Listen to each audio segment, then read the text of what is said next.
Hey, here's a great way to use a whiteboard to figure out what you want. I know it's crazy, but the whiteboard has become such an important part of my life. I wanted to share this with you. So to get what you want,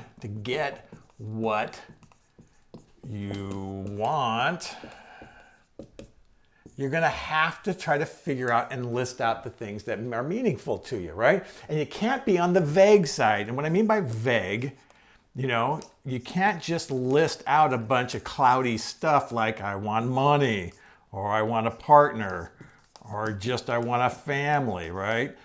You need to be specific.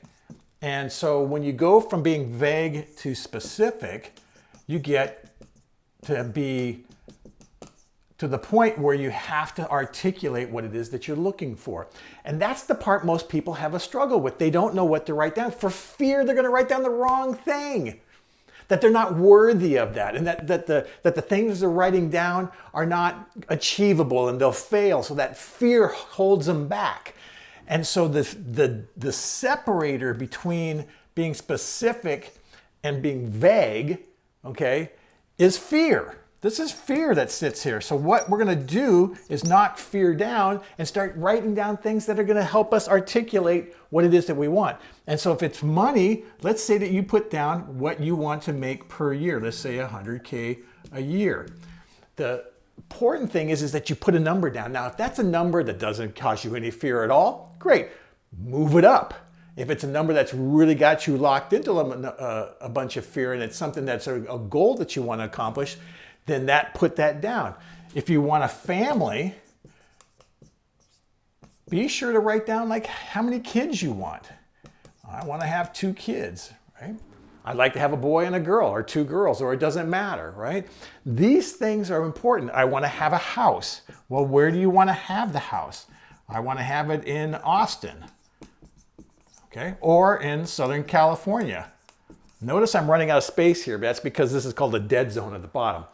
All right, more about that later. But here's what happens is that I can go and erase all this and say, put down things that may be more meaningful to me. Let's say I want to make $500,000 a year. All right, now that's a pretty sizable number, isn't it?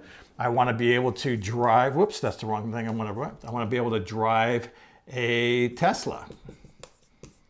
Okay. I want to live in a 4-bedroom home with an ocean view.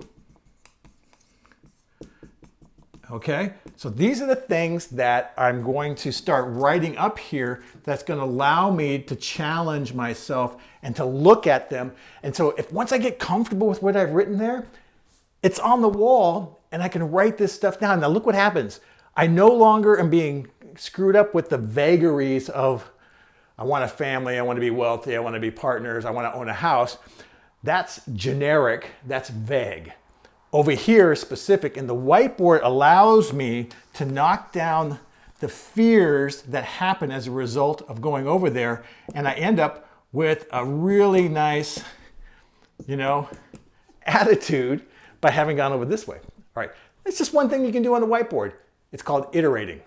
And because the whiteboard's so ephemeral, meaning that it's like sand at the beach, right? You make a sand castle and it gets washed away. You can start over and keep trying until you figure out what fits on the specific side. All right, we'll catch you on the next video when we talk about life and the whiteboard. Bye.